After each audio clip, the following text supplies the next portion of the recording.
I'm Kelly McFarland, cultural anthropologist and food researcher, and this is an update to my research and farm blog. First of all, welcome back, and as my first update, I'd like to say that we've been working this past week on building a website, and it's kind of still in the growing process. There's probably still a lot of bugs going on, but if you get a chance, go over and look at our website. There's a lot of pretty pictures, not much more than pretty pictures, but we're getting there. Anyway, and then after I create this blog, it's going to be back to work on one of two things that'll be my next update, and I'll talk about that more in a minute. As the first part of my update, I thought I should kind of speak a little bit about my graduation and my thesis. I will not be graduating in May. I had thought that I might get in. I finished collecting research on local food farming in December of 2018, and from there it was pretty much go as hard as you can until you get that thesis written. And on March 26th, I turned in my first draft, which is awesome, but when you talk about food and farming, there's actually a lot to talk about, and so my thesis was over 200 pages. That made it so that just getting through the editing process with my advisors, it's just going to be too long in order to make graduation. So I'm going to be graduating in the fall, which is completely fine, but I just would like to update everybody on that.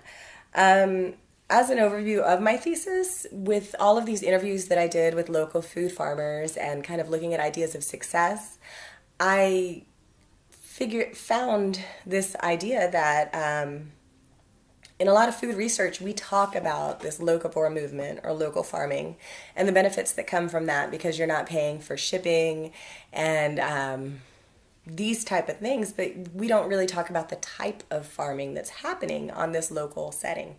And I found in my interviews with the farmers that I worked with, at least, that the type of farming that they're doing is sustainable and regenerative, and it's very beneficial.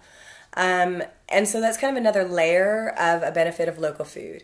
And so just to discuss that and to do a comparison to other types of farming and the benefits of the entire system, it is a long thesis.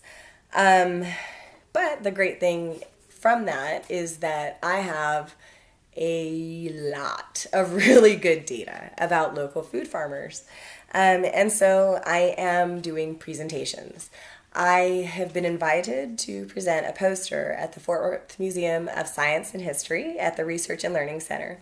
And I am super excited about that. I will be presenting on June 1st. And up until now, I have not been able to present locally. I've presented in North Carolina and Portland on this research, but I haven't been able to do it here in the Metroplex.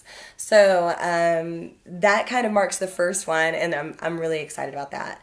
After I present that poster, I'm thinking one of the two things that I mentioned earlier is going to be creating a blog about what the poster is about. I might do something else first, so stay tuned on there. And then also, I will be presenting at the American Association of Anthropology, AAA's, and I'm really bad about acronyms, so I can't remember what it means, in late November. The presentation there is on the type of farming that I saw here. It's a type of knowledge that these farmers have, and so I've called it a climate adaptive ecological knowledge. There's another type of knowledge that we talk about in environmental research, and that's traditional ecological knowledge. Traditional ecological knowledge comes from indigenous groups and other groups who've kind of handed down history, not only of themselves, but of their area. And having this history is very beneficial to researchers because you can learn about different ways that the ice has melted in Alaska. You can learn about different types of salmon, which have historically run in Portland. I'm really bad on that. Anyway, so from tech, scientists look to them for answers. And so I believe that with climate adaptive ecological knowledge, scientists can look to farmers for answers to ideas of how we can kind of find an alternate solution to what's going on with the food system right now. And lastly, for a presentation, I heard that the North Texas Food Bank was interested in working with volunteers to teach classes. And so I've kind of been talking to them. It's just in a preliminary phase, but I might be able to teach some of the research that I have learned through those classes to people in the area.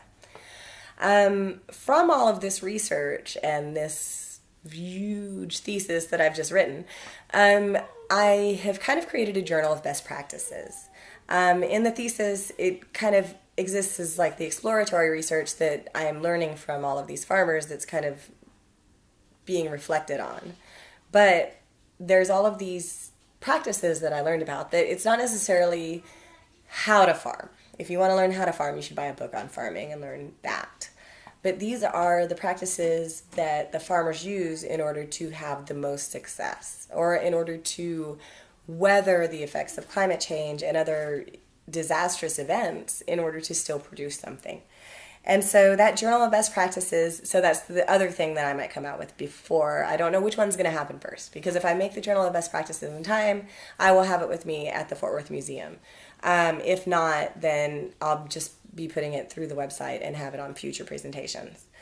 So that's all the research with the local food farmers in North Texas. I will be actually contacting them and speaking to them first for permissions and things like that on future blogs. I have permission with them to give presentations, but this is kind of a new little way that I'm doing things, so I'd really like to just make sure everybody's cool with it. I'm also working on a chapter. I filled out a proposal. It's hard to remember these words that we use in academia, to be honest with you. So there was a call for proposals. I turned in a proposal that was talking about a case that I saw here in North Texas, which is the Profound Foods Hub. The proposal is about a case that you saw of a design of a system that is going from a food system to a greater thing. And so that's kind of what Profound Foods is doing with this food hub. And if you have not heard about it, they are Profound Foods, Profound Microfarms is a farm in Lucas, Texas, close to McKinney. And they have started working with other farmers and joined forces into Profound Foods. And they sell their goods and foods to local chefs. And so it's creating a network. More on that later. Again, I'd really like to talk to all the farmers that I worked with before I talk about it on the blog. But that chapter I'm extremely excited about. I really like the idea of working with different people on these books to where, you know, this experience is included with other academic experiences of research. I am right now in the transcription and analysis phase. It's more to come on that in the future. And then the last kind of a research update that I have to talk about is my research in Puerto Rico. And that's far into the future. So first I need to graduate, right? Because there's data and there's ownership of data that you have to consider. And as a student of UNT, I have my local food farming data is linked to UNT. And so my thesis is linked to UNT. That data exists, like I have to close my research before I graduate. So my research closed December 2018. The Puerto Rico research, I can't start it and do that and then graduate, and there's like kind of, I've got a foot in and a foot out, and there's a problem with the data. So gonna happen after I graduate, right? But I've actually spoken with other researchers who are interested in working with me on this data to create publications. Just for more information. So the hurricane in 2017, Hurricane Irma and Maria, kind of decimated the infrastructure in Puerto Rico. The infrastructure was already pretty old, and there was already a lot of problems. I am half Puerto Rican, and so I have quite a bit of family that lives all across the island. When the hurricanes happened, we learned about even more problems that happened with the Jones Act and the boats that were sitting full of disaster relief goods to be handed to people that sat in the ports without being able to hand that out. At the same time, I started collecting goods for donation in the anthropology department at UNT. I was able to ship through the post office to my different family members across the island. It's kind of hard to say just my family because people think it's just like one little place, but it's like I'm related to a lot of people. And so I was able to ship to different family members across the island, and so they would get these boxes of goods, and many times it's a lot of the same thing. And so they were able to give these goods to their communities, and in that way we were able to kind of brunt the disaster. And so from this experience and from really kind of studying Puerto Rico more and talking to my fellow graduate students about what was going on, we have an idea to do some research on this through interviews, qualitative interviews, and so we will be looking to do that very soon. I'm excited about the research. I'm excited about what we can do. That's far into the future. Okay, so now to farm activities. Farm activities are fun because it's my relief from the research, but it's also a lot of hard work. We are right now learning to milk share with our goat. And so we have a Boer goat who recently kidded. Boers are usually meat goats. However, she produces plenty and her kids are really big and healthy. And so what happens with goat milk sharing is that you don't milk her exclusively and don't let the kids have any milk. You separate them for short periods of time when the kids are big enough, and you milk her and then you let the kids be back with her. And when you do something like that, you can be away from the farm. That's possible for me to leave for a few days if I need to, and she'll be okay because the babies are there to nurse. And it's also possible for us to kind of like slowly learn it all. The drawback is that it takes longer to kind of get in the swing of things. Lady, our goat, is actually an awesome girl and she's doing great, and we are about to start making some goat milk soap and goat milk cheeses once we kind of get everything through saved up and everything. You kind of have to save milk for a little while. Anyway, next thing that we're doing on the farm is working in the garden. I have a group of friends who are coming over and helping me to do all of the wonderful gardening things, and I appreciate it immensely, honestly, because it's too much for me. Farming is hard work, and honestly, the animals alone take a lot of time. I try to garden every day, but sometimes it just really is a trip to the garden and look at what's happening. We're thinking about maybe offering garden work days if people are interested. I'm not too sure, but we could always use some help. And then for infrastructure-wise, we're also building a milking parlor and building more fencing. And those are just like our next projects on the list that we really need to get done. We have a Dexter heifer, and she is pregnant and hopefully going to have that calf soon here. So we need to get it together with having a place to milk her.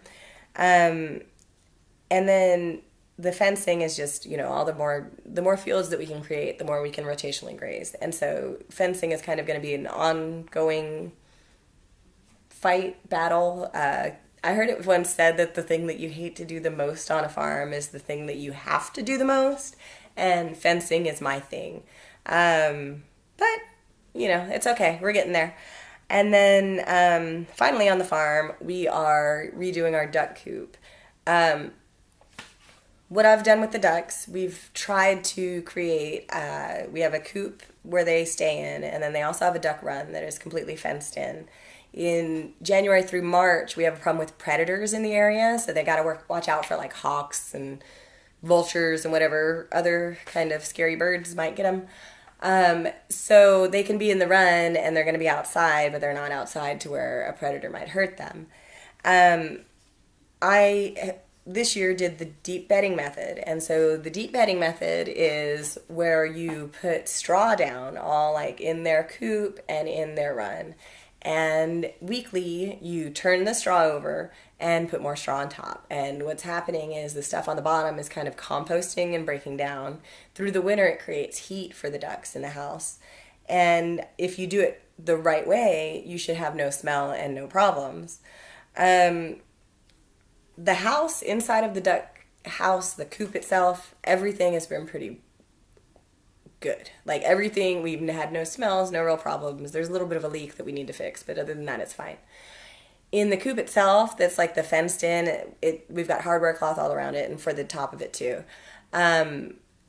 It was getting worse and worse, and we kind of knew that this wasn't the greatest idea, what we were working on. And then the last time it rained, it was a torrential downpour, and it picked up all the straw and like mixed all the duck yuck in the straw together and has created like a 6-inch cement thing. It's not cement, but that we now have to take out of the coop, and it is a huge problem. So we have gotten river rocks that we are going to take a different track here, and we're going to create a riverbed for them to have in their coop. Pretty excited about it. I need to take pictures. I'm embarrassed to take pictures of what it looks like right now because honestly, after that storm, wow, I can't believe it. But when we get this fixed, I'm definitely going to have pictures, and I probably will take some pictures now because I can't help myself. Anyway, that is the update with what we are doing, and obviously we are very busy here at RK McFarmland. I am extremely excited about this vlog. I know that I can go on and on talking, and I know that I am not engaged all the time, and my goodness, this is a growing experience for me. I'm an introverted person by nature. I have problems public speaking.